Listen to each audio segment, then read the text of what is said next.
September 24th, 1877. A samurai warrior charges a Gatling gun with nothing but a sword. He's not insane. He's making a choice that will echo through history for 150 years. This is the true story of how 500 men chose to die rather than live in a world they couldn't recognize. The man leading this impossible charge was Saigo Takamori, the great Saigo, the most beloved warrior in Japan. Standing nearly 6 feet tall with piercing eyes and quiet authority, he commanded respect from peasants and princes alike. He was the hero of the Meiji Restoration, the man who had convinced the last shogun to surrender without bloodshed, saving the ancient capital from destruction. But the man who saved Japan was about to destroy it. The very revolution Saigo had fought for was now erasing everything he held sacred. The modern Japan he had helped create was systematically destroying the samurai way of life that had defined his people for over 7 centuries. The grateful emperor and his progressive advisors were building a Western-style nation, and there was no place in it for warriors who lived by the ancient code of Bushido. In his private study during those final years, Saigo would often sit alone, staring at the katana mounted on his wall. This wasn't just any sword. It had belonged to his grandfather and his grandfather's grandfather before him. The blade had been folded 1,000 times by master smiths, blessed by Shinto priests, and passed down through 5 generations of warriors. The bitter irony wasn't lost on him. He had helped write the very laws that now made carrying this sacred heirloom a criminal act. The changes came like hammer blows. The Sword Abolishment Edict of 1876 forbade samurai from carrying their katana in public. For generations, a samurai's sword had been his soul, the physical embodiment of his honor and status. Ancient warriors were reduced to walking the streets defenseless, stripped of the very symbol that made them who they were. The humiliation escalated. Western haircuts were mandated, forcing samurai to cut the top knots they had worn since childhood. Traditional clothing was discouraged in favor of European fashion. Telegraph lines now crisscrossed the country, carrying news instantly from Tokyo and eliminating the need for mounted messengers who had served daimyo lords for centuries. Railways brought merchants and Western advisors where once only samurai had traveled. The government abolished the samurai class entirely, eliminating their hereditary stipends and legal privileges. Men who had been the elite of society were suddenly unemployed, their skills obsolete in a world that valued engineers over swordsmen. For most samurai, this was humiliation. For Saigo, it was a declaration of war. If you're finding this story as fascinating as we are, make sure to hit that subscribe button and let us know in the comments what other historical last stands you'd like us to cover. These stories of courage in the face of impossible odds deserve to be remembered. While others adapted, Saigo and thousands of followers in the Satsuma domain refused to bend. These were men raised on stories of legendary warriors who chose death before dishonor, who believed that a life without purpose was worse than no life at all. Among those who refused compromise was Kirino Toshiaki, Saigo's closest lieutenant, a battle-hardened veteran who had fought beside him in a dozen conflicts and would rather die than see his children grow up in a world where honor meant nothing. There was also Murata Shinpachi, barely 25, who had given up a prestigious government position to follow his conscience back to Satsuma. Most heartbreaking of all was young Yamada Ichiro, just 18 years old, whose father had died fighting for Saigo in an earlier battle. The boy could have fled, could have started a new life in the modern world, but he chose instead to follow his father's path to its inevitable end. These weren't desperate men with nothing to lose. They were intelligent warriors who made a conscious choice to fight for principles they knew the world no longer valued. The final spark came in early 1877, when government agents arrived in Satsuma investigating rumors of sedition. What they found was a private military academy where young samurai still trained in traditional warfare, still honored the old ways. Government spies attempted to assassinate Saigo, forcing his hand. By February 1877, the Satsuma Rebellion had begun. But then something impossible happened. At first, it seemed like the old magic might still work.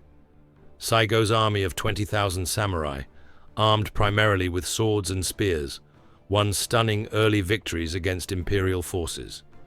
Their superior training and centuries of warrior tradition overwhelmed government troops hastily recruited from the peasant classes. The samurai fought like their ancestors, with tactical brilliance and suicidal courage that modern soldiers couldn't match. However, this wasn't medieval Japan, where such virtues guaranteed victory. The Imperial army quickly adapted, bringing overwhelming numbers and devastating firepower. Modern Enfield rifles could kill at ranges where samurai swords were useless. Artillery shells didn't care about honor or fighting spirit. Gatling guns could mow down charging warriors faster than they could cross open ground. Month by month, the samurai army was ground down. Their numbers fell from 20,000 to 10,000, then to 3,000, then to barely 500. Each battle was a retreat, each retreat a step closer to annihilation. Finally, in September 1877, the last remnants found themselves trapped on Shiroyama, a heavily wooded hill overlooking Kagoshima Bay. What happened next defied every rule of modern warfare. The siege was methodical and merciless. Government forces surrounded the hill completely, cutting off all escape routes and supplies. Artillery batteries positioned on nearby heights pounded the samurai positions day and night. The rebels had almost no ammunition left for their few remaining guns. Food was running short. Many wounded had no medical supplies, forcing them to endure their injuries in stoic silence. The psychological warfare was perhaps even more devastating than the physical bombardment. Each morning, government loudspeakers broadcast surrender terms across the hillside. "Lay down your weapons, and you will be pardoned," the voices promised. "Your families will be spared. Your honor will be recognized." But the cruelest tactic came at night, when they would play recordings of captured samurai pleading with their former comrades to surrender, or broadcast the names of men who had already died, their voices echoing like ghosts across the dark hillside. Some nights, they played Western military marches and funeral dirges, alien rhythms, reminding the samurai of the world, replacing everything they held sacred. The defenders responded with poetry. In Japanese tradition, warriors facing death composed final verses to express their soul's true feelings.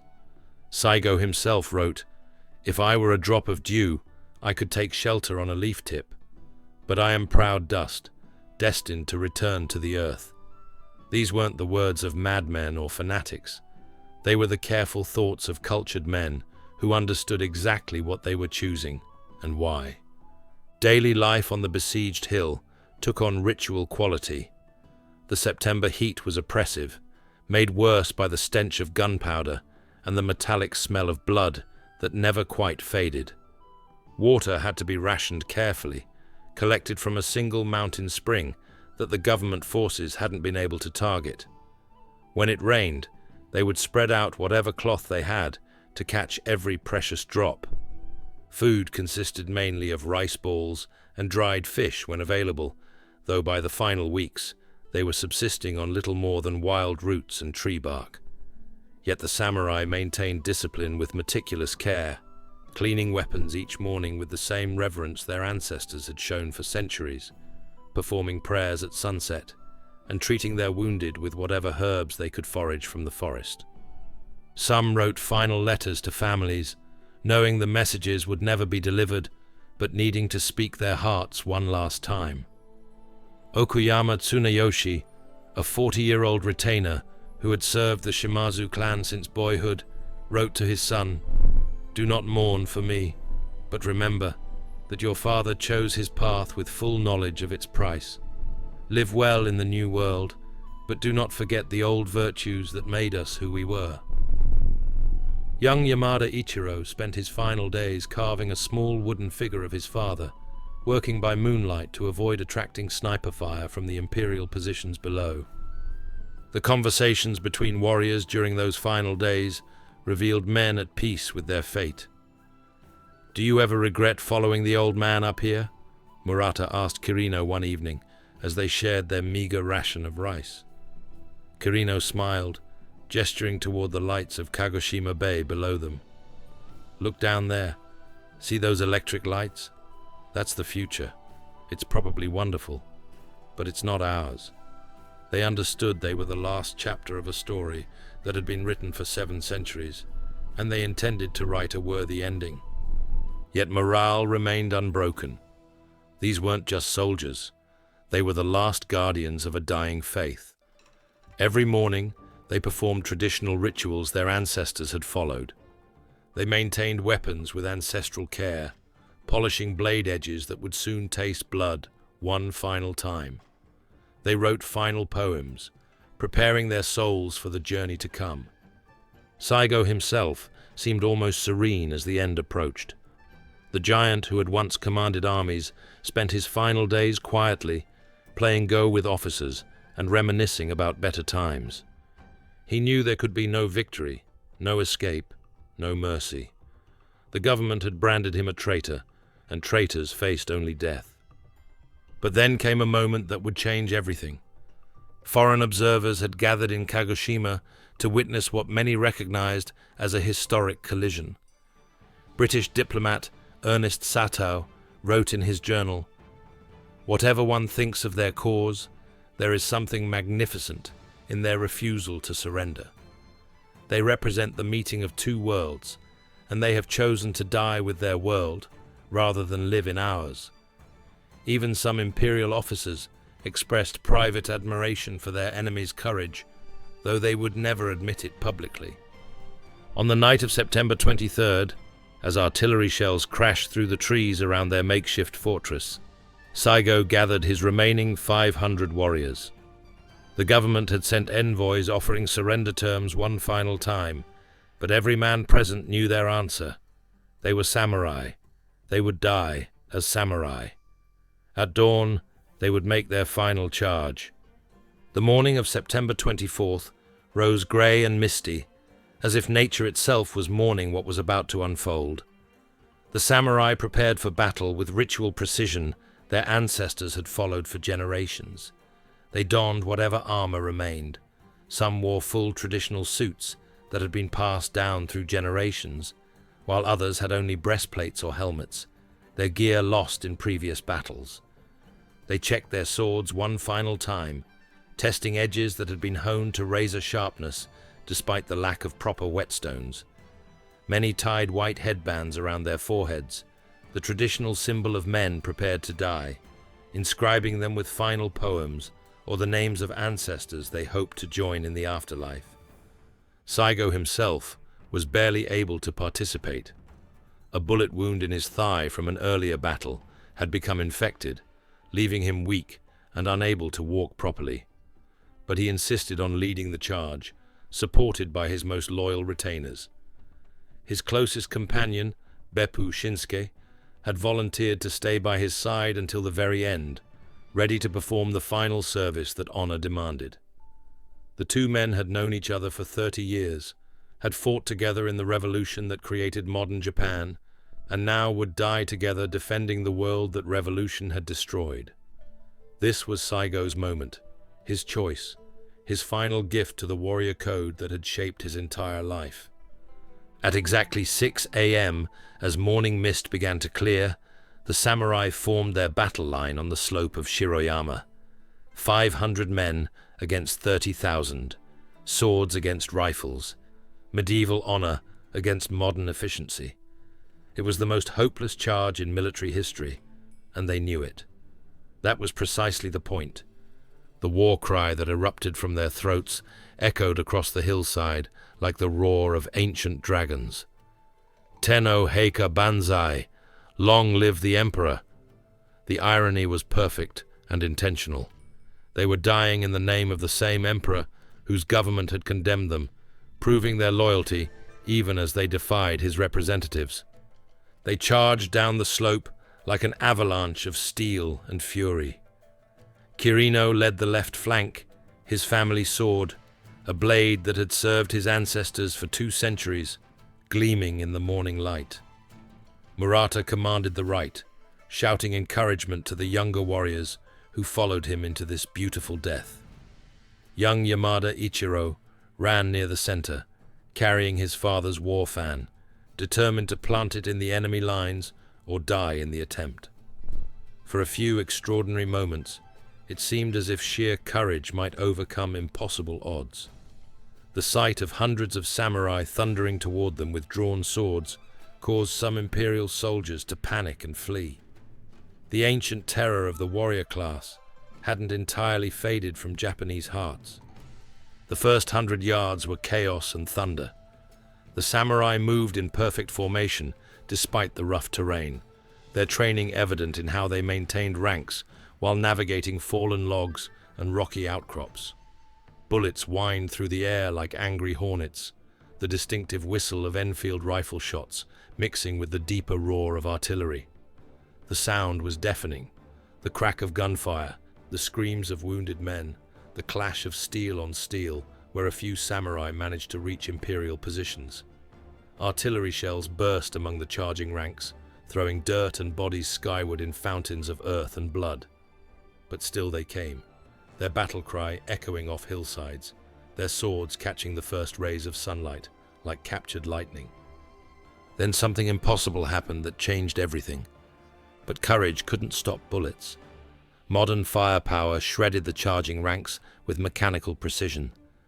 The Gatling guns were the most horrifying sight of all, their rotating barrels spitting death at a rate that seemed almost supernatural to men raised on stories of single combat and honorable duels.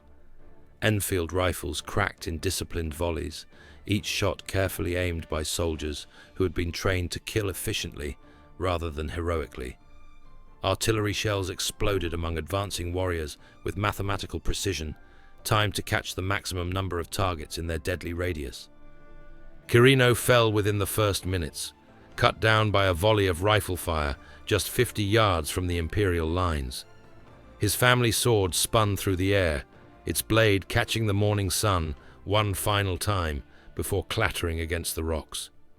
Murata made it nearly to the enemy positions before a shell burst caught him and 3 of his followers, their bodies disappearing in a cloud of smoke and flying debris. Young Yamada Ichiro managed to plant his father's war fan in the ground just 20 yards from the Imperial trenches before a Gatling gun cut him down. His final act, a gesture of defiance that would be remembered by the soldiers who witnessed it. One by one, the heroes of old Japan crumpled and fell, their blood mixing with the earth of the homeland they died to preserve. Some Imperial soldiers later reported being moved to tears by what they witnessed. Men who had been trained to hate these rebels found themselves awed by the samurai's courage. Several accounts describe government troops who stopped firing, unable to continue shooting down men who faced certain death with such dignity. Others collected personal items from the battlefield, family crests, poems, photographs, treating them with the reverence due to sacred relics rather than the possessions of defeated enemies. Saigo himself fell within the first few minutes of the charge, struck down by multiple bullets as he tried to lead his men forward. Even as he collapsed, mortally wounded, he maintained the composure that had defined his entire life. Beppu Shinsuke, faithful to the end, helped his master to a quiet spot behind a large rock. There, following ancient ritual, Saigo composed himself for seppuku, while Beppu prepared to deliver the final merciful stroke that would complete the ceremony and preserve his lord's honor, even in death. Their friendship, forged in the fires of revolution and tempered by years of shared struggle, ended as it had begun, in absolute loyalty and mutual respect. Around them, devoted followers continued the hopeless attack until the last man had fallen. Some wounded samurai, unable to continue fighting, managed to commit seppuku in the traditional manner rather than die from their wounds, choosing the precise moment and method of their deaths rather than leaving it to chance. It was their final act of defiance against a world that sought to control even how they died. Even Imperial soldiers who had killed them seemed awed by what they witnessed. Many later reported feeling no triumph in victory, only deep sadness that such courage had been wasted on an impossible cause. Some quietly collected swords and personal effects from the battlefield, treating them with the respect due to sacred relics. The battle lasted less than an hour. When gun smoke cleared and the ringing in their ears faded, the hill was carpeted with bodies dressed in the faded finery of a vanished age. 500 samurai lay dead. The Imperial army had suffered fewer than 30 casualties. It was the most one-sided battle in Japanese history, and the most symbolically devastating. Don't forget to share this video with anyone who appreciates stories of incredible courage and historical turning points. History like this deserves to be remembered and shared. With Saigo's death, the samurai class died with him. There would be no more rebellions, no more challenges to the new order. The men who had ruled Japan for 7 centuries were finally, definitively, extinct. The Meiji government had won its modernization campaign, but at the cost of something irreplaceable. Yet in death, Saigo achieved something he could never have accomplished in life. The government that had branded him a traitor quickly recognized the power of his sacrifice. Within a decade, he was officially pardoned and transformed into a national hero. Statues were erected in his honor. His story became legend, taught to school children as an example of pure loyalty and unwavering principle. The Western world seized upon Shiroyama as the perfect embodiment of their romantic ideals about Japanese warriors. Here was everything they imagined about the noble savage, the honorable enemy, the warrior who chose death before dishonor. The image of samurai charging modern weapons with nothing but swords became one of the most powerful symbols in popular culture, inspiring countless books, films, and myths about the nobility of lost causes. But the real significance of Shiroyama wasn't romantic. It was final, definitive proof that traditional ways of life cannot survive collision with modernity through force alone. The samurai didn't lose because they lacked courage or skill or honor. They lost because their entire worldview had become incompatible with the demands of the modern age. No amount of individual heroism could bridge that gap. The economic and social impact of their destruction rippled through Japanese society for decades. Entire regions that had depended on samurai stipends fell into poverty. Traditional crafts like sword-making nearly disappeared overnight. Families that had served the warrior class for generations found themselves without purpose or income. The social fabric that had held Japan together for centuries was torn apart and rewoven according to Western patterns. The death of the samurai marked the birth of modern Japan, a nation that would soon astonish the world with its rapid transformation from feudal kingdom to industrial power. Within 30 years of Shiroyama, Japan would defeat Russia in a major war, proving that an Asian nation could master Western technology and tactics. But something ineffable was lost forever on that misty hillside, something that could never be recovered or replaced. The hill where the last samurai died is quiet now, marked by monuments and visited by tourists who come to pay respects to men who chose principle over pragmatism. The fog still rolls in from Kagoshima Bay on autumn mornings, and sometimes, if you know the story, you can almost hear the echo of that final war cry carried on the wind. If you want to explore more stories about the moments when old worlds collided with new ones, make sure to subscribe to our channel and hit that notification bell. Let us know in the comments what other historical turning points fascinate you. History is full of these pivotal moments where everything changed forever, and we're here to bring them to life.